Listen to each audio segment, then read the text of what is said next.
So, hey, today, one of the things I think needs to be addressed, as I go through this journey of being a funeral director or intern, I see new situations come up every day. And when I asked Susan, she's been doing it for 20 years, has anything ever been new to you now that you've been doing it for 20 years? And she says, well, yeah, there's always something, not as much nowadays, but there's always, she's always waiting for the next thing. So, and maybe it's because technology too, just the way the world changes, and then the way people perceive things will shock her sometimes. But she says nothing ever shocks her. So, but to me, because it's all new, I guess the people and their attitudes don't shock me. But when I hear it, it's like I know people think those things, and some things are said like that, but I think it still shocks me when I hear it. So, but I'll tell you a little story about 214s. Now, if you're not familiar with what a 214 is, of course, funeral directors are.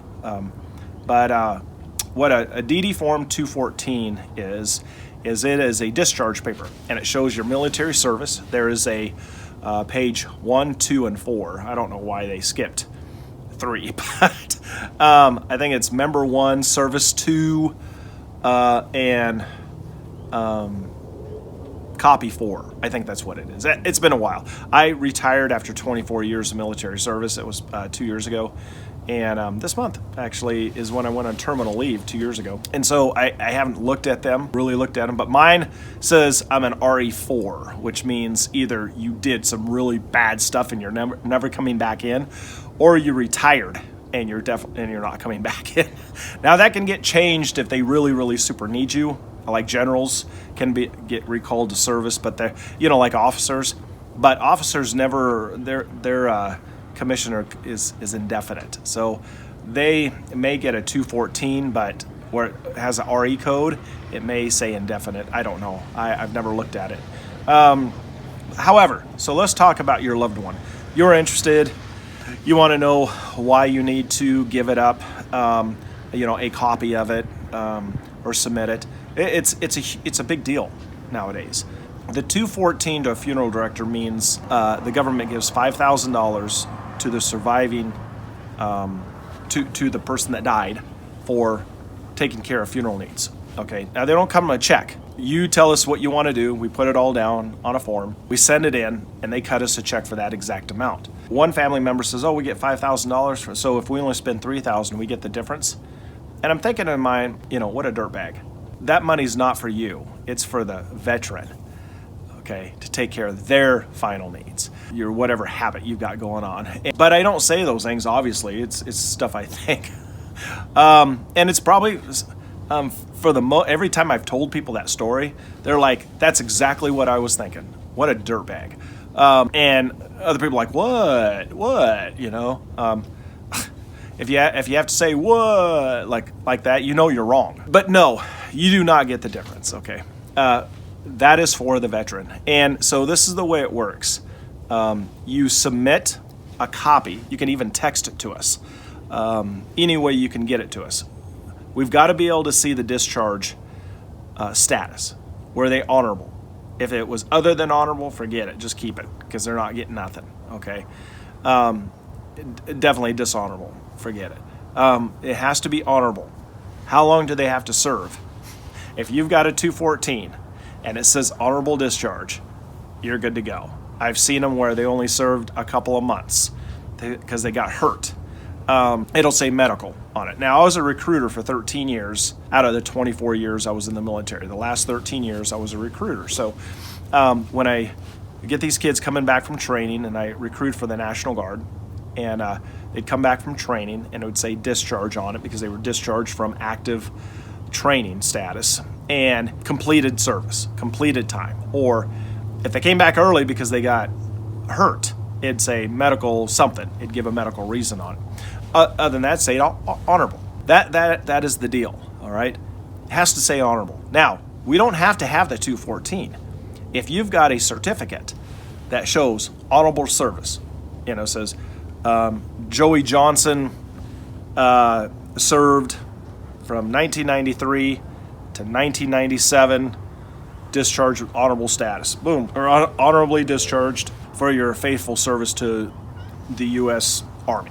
And you take a picture of that and send it to us, and I can see the whole thing because there's going to be a reference number on it. Then I can print that out, put it with the veterans paperwork, and send it in, and it's good to go. The reason why we like to see the 214 is it's going to show exact dates on it, and it's going to show what they did. We can put that in the eulogy. It really helps to have the 214. And we don't need the original. We need a copy of it, okay? And so once we get that, what happens at that point is we start planning the funeral. And in our funeral home, get it done for $5,000. That's embalming, that's dressing, autopsy repair if it needed. Sometimes it is needed. Not everybody that dies needs autopsy, by the way, but I'm just showing you the full scope. Rental of the chapel for a funeral, the plot for burial, the military casket. Okay, military caskets run $2,000. All right, and up. It just depends on which ones you want. And so now other funeral homes will charge $4,000 to $5,000 for that military casket because they usually charge between 3 to 5 times the amount it costs them to buy it. And that's the biggest expense you're going to have with a funeral is your casket. That's where they make the most money. There's nothing wrong with making money. You have to in order to run a funeral home. We just choose to keep our costs low so we can service more families. And you'll see those in if you watch my other YouTube channels, or videos, which I only have like 3 others. You're going to see that our focus at Pioneer Memorial Services is to keep our costs low and to service as many families as we can, and without going broke. Okay, you got to make money.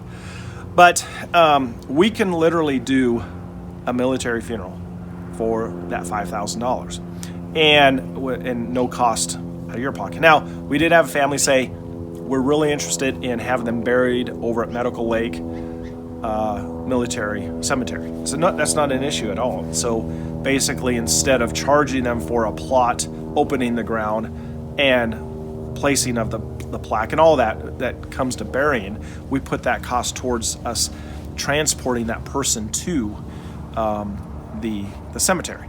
Now, I had one person say, well, what if we transport them? So you can. There's no law stating that you can't take your own loved one over there. You just got to coordinate with the cemetery. But again, even though you're saving money, that money doesn't go back to you. Okay, so the government's not going to cut you a check for driving them over there, renting a vehicle that would handle a casket.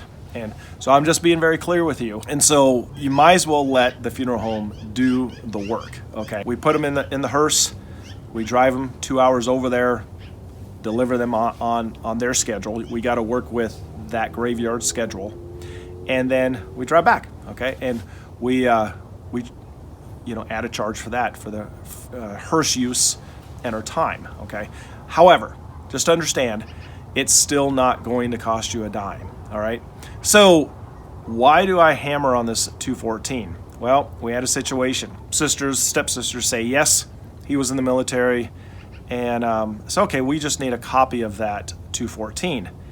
And they're like, oh, well, it's somewhere. I said, okay, well, there's no rush or hurry, but we do need to get it, within the next week or two. It's just so that we can file for a death benefit, and that way you don't have to pay anything. And they're like, well, we'll look for it. Like, okay. And so I show them, because in my mind, I know they know where it is, but it's like they don't want to give it up. And I said, I just need a copy. You can even take a picture with your phone, make sure I can read everything, and send it over to me, and that's all I need.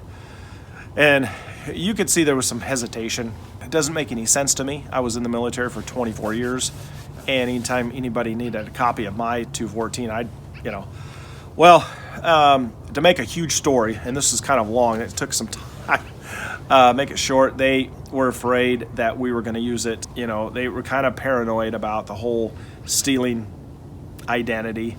And I says, oh, okay, I get that. I've got a social security number. Well, how did you get that? This is, I'm a funeral home. We have to call the social security or fill out a social security form called a 721 and send it to them, let them know to cut off benefits.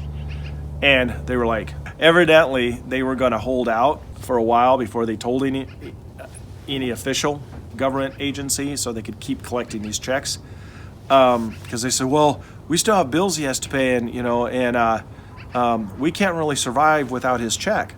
I says, his check is done and over with. I already sent the paperwork in. You're not getting another one. Says, and somebody's going to get stuck with this bill, and it has to be paid. So why don't you let the government pay for it, and that's one less bill you have to worry about. And so they